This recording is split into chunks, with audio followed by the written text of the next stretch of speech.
1955, un año en el que se filmó una de las películas más taquilleras y que han producido uno de los mayores morbos en el cine mexicano. Ensayo de un crimen. ¿Quieren que hablemos de Ensayo de un crimen? Quédense aquí, en blanco y negro. Bueno, Luis Buñuel, el afamado director español exiliado y acogido aquí en el país, que ya tenía una trayectoria grande y que además había hecho un currículum tremendo con Los Olvidados, decidió crear esta historia, digamos, un poco de misterio y un poco de terror. Ensayo de un crimen. Lejos de lo que tiene la película dentro y estos matices tan especiales como que Archibaldo de la Cruz, interpretado por Ernesto Alonso, y Lavinia, interpretada por Miroslava, envolvían toda una serie de problemas de misterio y de crímenes alrededor de una caja musical. Lejos de todo eso, que es una gran película, tiene anécdotas muy interesantes esta cinta. Uno, porque también corrompía muchas de las cuestiones, digamos, de censura que se había estirado en aquellos momentos. Lógicamente, Buñuel era un director que estaba en contra de todo lo que tuviera que ver con censura y siempre también en contra del clero.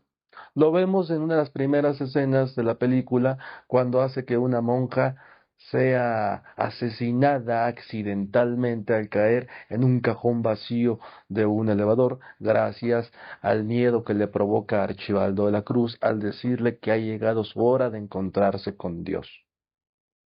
Y lo vemos así también en una de las escenas en las que Rita Macedo va a ser, digamos, testigo de una boda y ocurre otro crimen dentro de la iglesia, o más bien afuera de la iglesia. Bueno, todo este matiz que tiene la película, el encontrarnos con, ahí vienen las historias interesantes, el encontrarnos con el maniquí completamente bien hecho de Miroslava, ese maniquí famoso en el que juega el personaje de Archibaldo de la Cruz, a que es la hermanita gemela o la prima de Miroslava en su papel de Lavinia, y la meten a un horno crematorio porque él se dedica a hacer figuras como maniquíes y otras esculturas. Cuando la meten a un horno crematorio, una de las versiones que existe y dicha por grandes directores y por grandes actores que fueron testigos de eso es que la primera toma en la que entra el maniquí, entre comillas, no fue el maniquí el que entró, sino la primera toma la hicieron a la espectacular belleza que tenía Miroslava. Pero Miroslava le tenía un pavor a los crematorios. Incluso ella había dicho que el día que ella muriera no quería que se cremara su cuerpo porque le daba miedo. Y le daba miedo por una razón. Ella había escuchado que mucha gente que había tenido problemas en el corazón, que había tenido catalepsia y había sido metida en un horno crematorio, al entrar con el calor, se había despertado y habían salido del horno gritando y ya quemados con la espalda y con el cuerpo. Entonces ella le tenía pavor a los hornos crematorios. Pero Buñuel, que sabía de esos miedos y que jugaba con los miedos de sus actores, hizo que ella entrara en la primer toma al horno este crematorio que tiene Archibaldo de la Cruz. Después nos encontramos también con una escena interesante que es el final en el bosque de Chapultepec, en la que Ernesto Alonso y ella se van caminando y él va jugando con un bastón y va tarareando esa melodía de la cajita de música, que además él se va a entregar a la policía y le cuenta toda la película al jefe de la comisaría diciendo que él es un criminal y que dos o tres crímenes se han hecho gracias a él. Al decir que solamente por desearlo y por las coincidencias de la vida, que la gente que él quería que se muriera, efectivamente, se murió, Pues el jefe de la policía le dice a Archibaldo de la Cruz que su único gran crimen es Yo lo único que puedo hacer, rasurarse si usted la insiste, barba es darle con un navaja, consejo. que Sí, señor pruebe juez. con otra cosa. Rasúrese usted con máquina, señor de la Cruz. Eso es Tuvo todo. interesantes anécdotas de morbo la película porque nadie sabía, solamente Ernesto Alonso, que Miroslava tenía una depresión muy grande. Y la depresión que tenía es, como suele pasar con la mayoría de las personas, por amor. En este caso se había dicho en todos medios de España y de México que Miroslava y Luis Miguel Dominguín tenían un romance, el gran torero de España, padre de Miguel Bosé, pero que Luis Miguel Dominguín había dejado plantada a Miroslava para continuar con ese romance y entonces casarse con la madre de Miguel Bosé. Esto le produjo una tragedia amorosa tremenda a Miroslava, y es lo que se decía y se rumoraba. La verdad es que no fue eso. Nadie sabía que Miroslava tenía una parte bisexual y que el amor por el que ella sufría era por Ninón Sevilla, también actriz cubana y rumbera con un cuerpo espectacular y además rubia de la época de oro.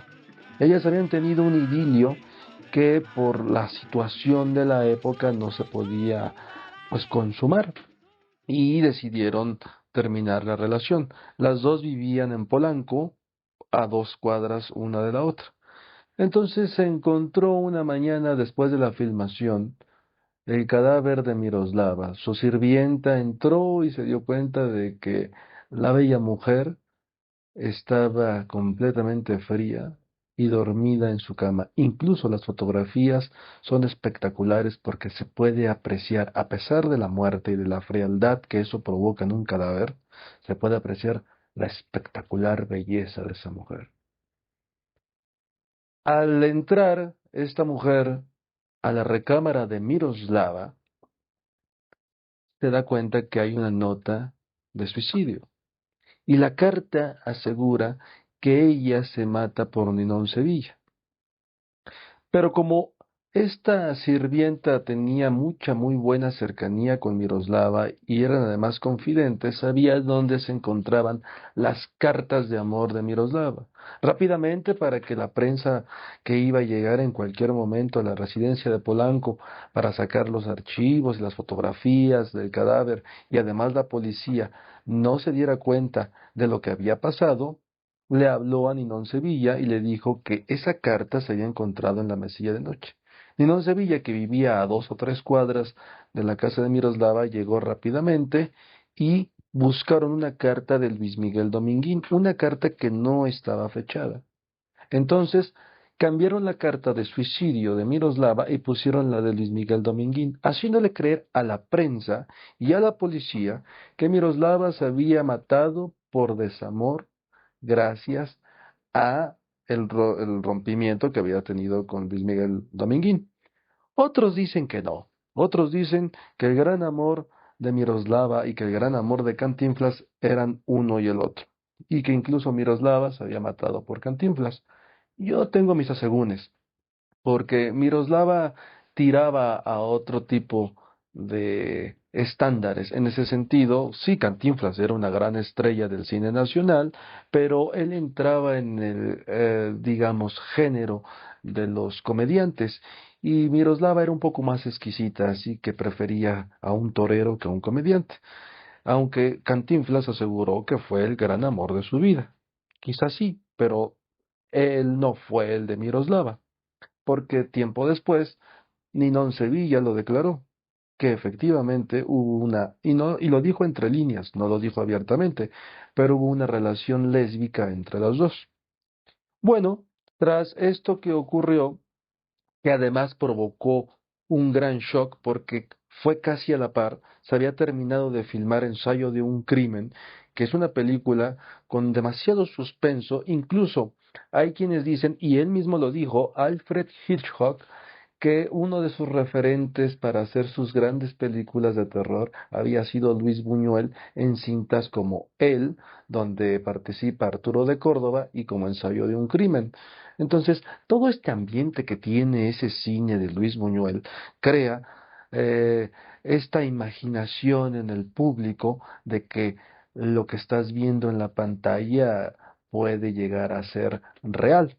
Y quizás sí, porque en esta anécdota vimos un crematorio, vimos una muerte, una mujer bella, una desaparición, y tiempo después, y casi a la par, fue lo que ocurrió en la vida real. Para colmo de colmos, Miroslava no fue enterrada, Miroslava fue cremada. Imagínense ustedes, a lo que más le tenía pavor, y fue a lo que se enfrentó su alma y su cuerpo. Hoy en el Panteón francés se encuentra la cripta de los Stern, pero solamente su hermano y su padre son los que fueron inhumados, es decir, fueron enterrados en un cajón como se hace desde tiempos inmemorables, perdón. Es la única que está dentro de esa tumba en una urna hecha cenizas. ¿A petición de quién? No se sabe. Todo fue un misterio. La vida de Miroslava fue un misterio. Eso provocó el morbo en la cinta y la gente hizo que fuera un éxito de taquilla. Lo más macabro de esto es que una actriz ya mayor, por la que, por respeto a ella, no pronunciaré su nombre porque aún vive, aseguró que Ernesto Alonso, desde su penthouse en Polanco, a veces hablaba por teléfono con Miroslava, y estamos hablando de que Ernesto Alonso, cuando ya producía televisión y producía telenovelas, habían pasado alrededor de unos 20 o 30 años de la desaparición física de Miroslava, y esta actriz varias veces llegó al penthouse de Ernesto Alonso y alcanzó a escuchar desde que los sirvientes le daban la entrada al lobby esas llamadas extrañas entre Alonso y alguien por el teléfono, hasta que en algún momento escuchó cómo Ernesto Alonso se despidió por el teléfono diciéndole: Te quiero, Miros. Eso nos deja todavía un panorama más abierto. O Ernesto Alonso tenía un contacto con el inframundo y podía hablar por un hilo de teléfono con alguien que ya está muerto, o Miroslava nunca murió. Yo les recomiendo esta cinta, una cinta de 1955, dirigida espléndidamente por Luis Buñuel y además interpretada de una maravilla y de una exquisitez por Ernesto Alonso como actor de cine que pocas veces se le puede ver, interpretando a Archibaldo de la Cruz y a la bellísima y despampanante y deslumbrante Miroslava, una de las actrices más bellas y quizá, no solamente del cine mexicano, sino del cine mundial. Véanla y descubran algunas de las cosas que les estoy diciendo. Se van a entretener. Y alguien me ha dicho que se suscriban a esto de YouTube. Yo no sé para qué sirve suscribirse. Háganlo. Si no, tampoco no lo hagan. Lo importante es de que pasen un buen rato y que se entretengan escuchando estas historias. Hasta la próxima, aquí en Blanco y Negro.